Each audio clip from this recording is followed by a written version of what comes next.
they had some Impact tapings, maybe in Tennessee or something like that, or did they already do them, or they're going to do them? They did them last week. I did not go to them. Okay. Yeah. Let me ask you a question. Are they giving, like, if they had a taping, do they give the performers the option whether or not they want to go?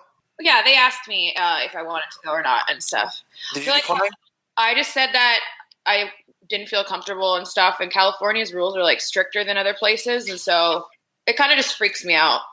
I'll tell you what, too. When this thing started, obviously I work in a gentleman's club, and it's the biggest one in the world. So it's like, obviously probably the single worst place for social distancing that you could have been in, right? Mm-hmm. So when it started, I was like, wow, I get scared. I'm like, this is like I don't want to get it, okay?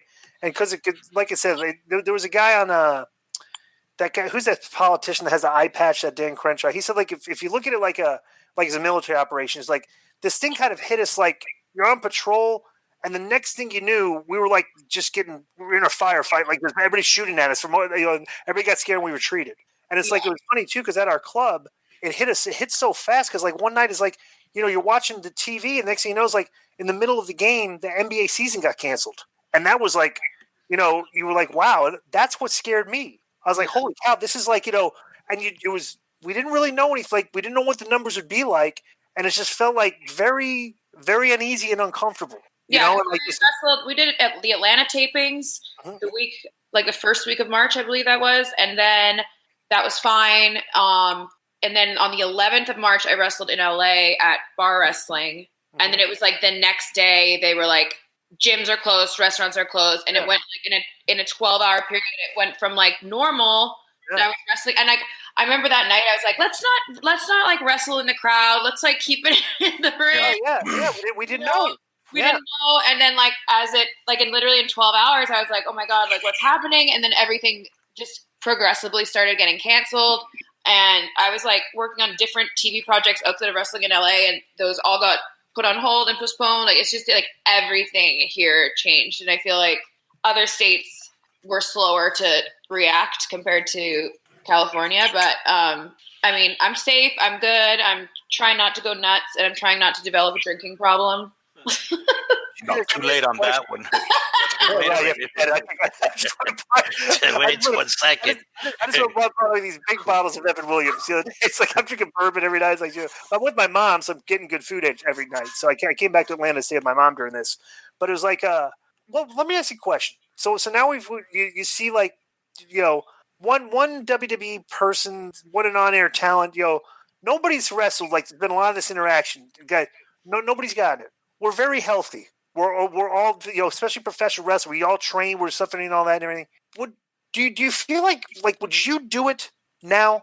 Like, would you feel like do you feel like, if we've like, I haven't even heard anybody that's had any symptoms in the business or like they may talked about it like anything, Well, one person in WWE did have it, but it wasn't a wrestler. It was like an announcer or something. Yeah. So nobody's really contracted from all this. Like, this is my theory on it. So I think honestly that a bunch of us probably had it in like January or end of December. Like me and John talked about it, and I was like, I remember when I had that like weird cough, like right after Christmas, and like we're just kind of like going over a history of like being sick, basically. And I don't get sick very often, and usually, I've lived in multiple countries and been exposed to all sorts of really fucked up shit. So, like, I think that I have like superhero like, repellent for this kind of stuff.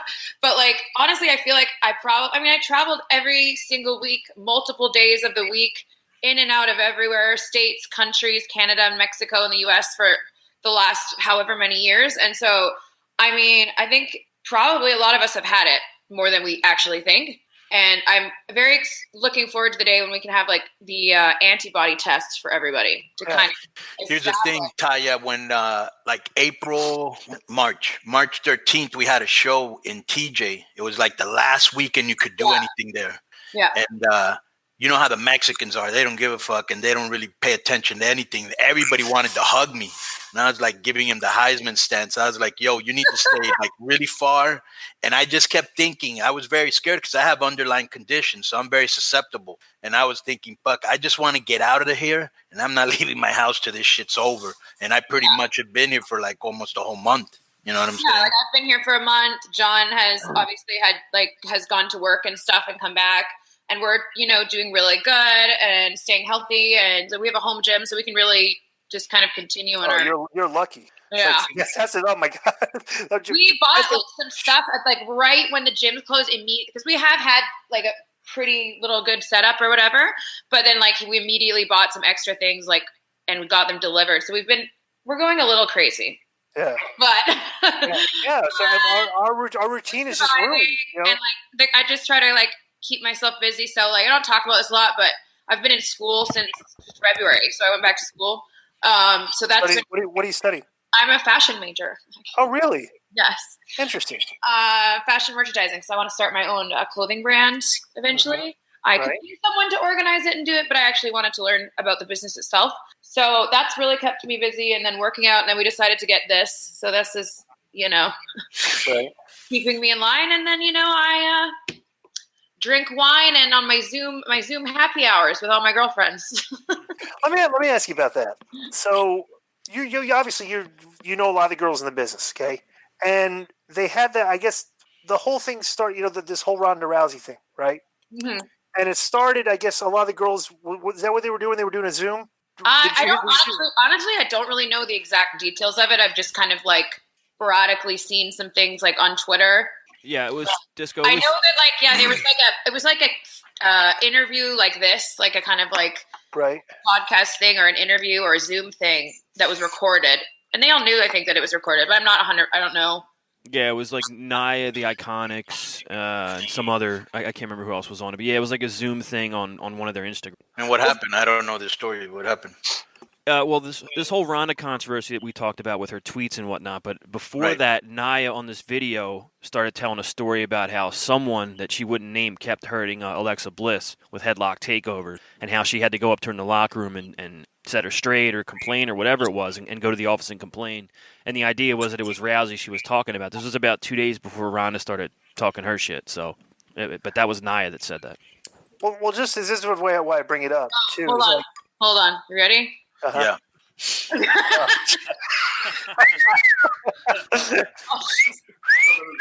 What's up, baby? What's going on, man? How you doing? They were saying if you were gonna have clothes on or not. I was probably no shirt. Oh no, I haven't been doing church in the quarantine. Jomo, I just wanted to give you props for that walking the thing and to the Spanish Fly. I've been wanting to do that forever. That was awesome. Thank you. Yeah. He's been practicing it for as long as we've been together. So it's a long time. It was ridiculously hard for me. Someone Well, I felt bad because like that. I bet, but Johnny, high risk. Johnny, when you got to the corner, I was afraid because you kind of had to balance yourself right there, and I go, please do not have come all that way to fall down, but you hit it. So I was like, nice. It at least been an epic botch. He walked all the way across before he flew over. But it wasn't. Yeah. Thanks. Hey, that was cool. Real quick before you leave, how's everything over there? It's good. What are the differences that you see since the last time we were there and now? See, so much. The backstage culture is there's it's kind of funny because I was saying originally it seems like there's less assholes there now, but then I was like, I wonder if I'm the asshole. No. Never. No. Never. I'm not. I can't. I can't be the guy. But it does seem like that. The whole idea of hazing and paying your dues and getting your ass kicked every day. It was still like that when I come in with Joey Mercury, and I feel like those times have changed. It also feels like there's a lot of guys that are similar. I don't know. Me and Kira have this term we just come up with called pump kickers. Right. You came up with this. Don't I like it. Throw me. Okay, me and Luchasaurus. Right. You see some guy that's just like, oh, pump kick. Yeah, come on, man. It's lazy. It's not even. Yeah. So there's a lot of pump kickers on the. And slapping the legs. I'm a leg slapper. I like. You leg slapper. I was being a leg slapper. Pump kicking though. Come on. It's Konnan's fault that I have 7 million entrance jackets that fill up all the closets in our house. Yeah. No, it's true. When you come out, you're confident. Your body language is usually like, look at me.